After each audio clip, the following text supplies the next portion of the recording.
The New Hampshire primary is just 2 days away. On the GOP side, polls show Donald Trump in the lead by nearly 10 percentage points, with Marco Rubio surging ahead of Ted Cruz for second. It's make or break for candidates like John Kasich, Chris Christie, and Jeb Bush. Turning to the Democrats, Bernie Sanders has a 9 percentage point lead ahead of Hillary Clinton. So how will the last two debates affect the race this Tuesday? That's our topic this half hour. We want to hear from you on our Fox 26 Facebook page. You can also weigh in on Twitter. Just send a tweet and use that hashtag Fox26forlife. Joining us live in the newsroom is our panel led by our senior legal analyst, Chris Tritico, our news analyst, Mustafa Tamiz, and public policy analyst, Jackie Bally. Good morning again. Good morning. Well, after that strong third place finish in Iowa by Rubio last week, boy, did he ever become the target last night. And who would have thought that it was Chris Christie doing most of the attacks? Well, I mean, Chris Christie knows that his only hope here is to knock Marco Rubio out of that position he's in right now so that Chris Christie can try to take over the position of being the establishment candidate, if you will. And so that's why Christie is on a hard attack. I don't think anybody was really surprised that Christie and Bush are starting to attack Rubio the way they are, because Rubio is ticking upwards. He's now in second place in Iowa, polling in second place in, in New Hampshire, and we'll see where it goes.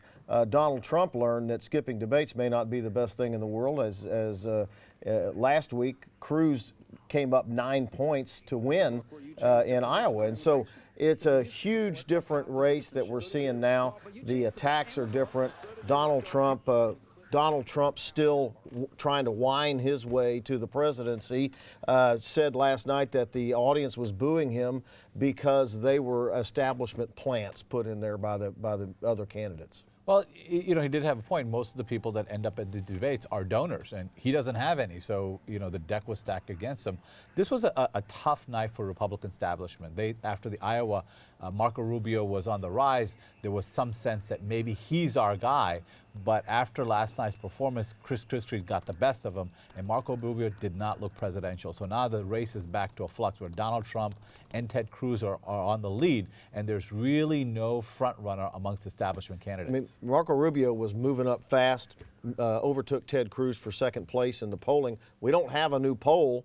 It's been too soon. We don't have a new poll to see what happened after last night's debate, but everyone's saying that Rubio didn't have his best night. Well, Rubio the only poll that I've seen, and for full disclosure, I'm with Ted Cruz, but the only poll I saw Rubio getting ahead of Ted in anywhere was New Hampshire. And New Hampshire is not Ted's scene. We all know that. As far as, we have two different types of candidates. Well, that's all I was talking about. We have two different types of candidates. We have the establishment and the moderates, which is Rubio, Christie, and Kasich, and Bush. So, of course, Christie is going to attack Rubio. Also, Christie has spent more days in New Hampshire than anyone else. So it's make or break for him. It's also make or break for Kasich. Bush is looking at this primary as a way to finally get his campaign jump-started. And then you have the Ted Cruz and the Donald Trumps, who are not establishment candidates. And so those are the two types, and Ben Carson falls in that category as well.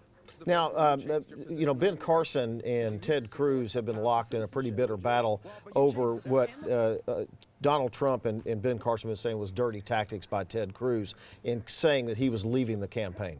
Well, he didn't do anything illegal. Ted Cruz reported things that he saw on CNN, or he didn't do it. Some of the people affiliated with him were reported to have done it. And I think the fact that Trump and Carson want to whine about the fact that Ted had a very good ground game in Iowa and won, that's their problem. Was that a dirty trick? Well, yeah, it was a Nixon-like trick. But look, I mean, the narrative coming out of Iowa could have been Ted Cruz took on the ethanol mob and still won. And that would have been a huge thing for standing for principle and still winning Iowa. But instead, it was a dirty trick that helped him win. And that, you know, Donald Trump is capitalizing on it, and it just looks unpresidential. And he's right. It's very sad, because Ted Cruz is the first Latino to ever win a Republican caucus ever. That's what we should be focused on. That's what we should be reporting. But instead, you hear all of the other rhetoric. Well, he did have to come out and apologize for it. A lot of people have to apologize for a lot of things. He is the first Latino to win by far because of his great ground game, period. So let's talk about who's going to win this. Trump's up by almost 10 points. I mean, can anybody close this? Well, look, we're going to find out if he picks up New Hampshire and South Carolina, which is polling ahead in double digits. If he picks up those two things and goes into Super Tuesday, it's very difficult, if not impossible, to stop him. Go ahead. I think polling is showing Trump in double digits the same way. Speaking of people who apologize on the other side, Bernie Sanders. Which is what I was going to next. But Bernie Sanders is quite ahead of Hillary Clinton, who's been apologizing quite a bit lately as well. Well, and Bernie Sanders, I mean, he's been ahead in New Hampshire from day one. I don't think anyone expects Hillary Clinton to come up and close that. He's also beating her with women, and she, she said she always has been saying she has a strong point with women, and she's the one that women are going to vote for. In fact, she's saying that she's not an establishment candidate, even though she's a former Secretary of State, former senator, because she's a woman. But the women in New Hampshire are still voting for Bernie Sanders. You look past New Hampshire, Hillary Clinton's ahead in every state. I mean, if Bernie Sanders wins in New Hampshire, which he will, does that give him any momentum moving into these other states where Hillary's beating him everywhere? Well, what he's got basically is the energy for smaller donors. He raised $20 million after Iowa, which was an enormous surge for him. But going, South Carolina becomes very difficult for him, and then the South overall, because wherever you have large minority populations, Bernie Sanders doesn't seem to do well. So he's got an uphill battle, and it's difficult for him. But he's made a real run for it because he's talking about issues that people care about. They've added, I think, 5 or 6 debates on the Democratic side.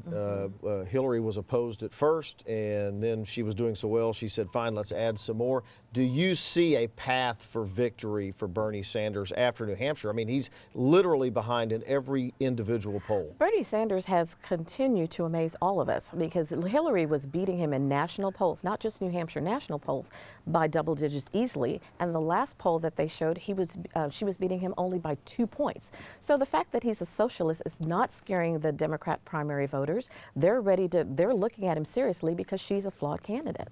Well, look, it's a two-person race, and it's competitive, but Hillary Clinton is likely to win, and most people think that's conventional wisdom.